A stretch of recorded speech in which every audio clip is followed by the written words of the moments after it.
Hi, my name is Keisha Lusk, and today we're on week 3. This is my last set of hip hinges, also known as good mornings.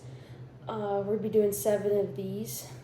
So mainly, you're gonna have just focusing on bending only at the hips, flexing forward, keeping your back straight. You're gonna feel that stretch mostly in your hamstrings.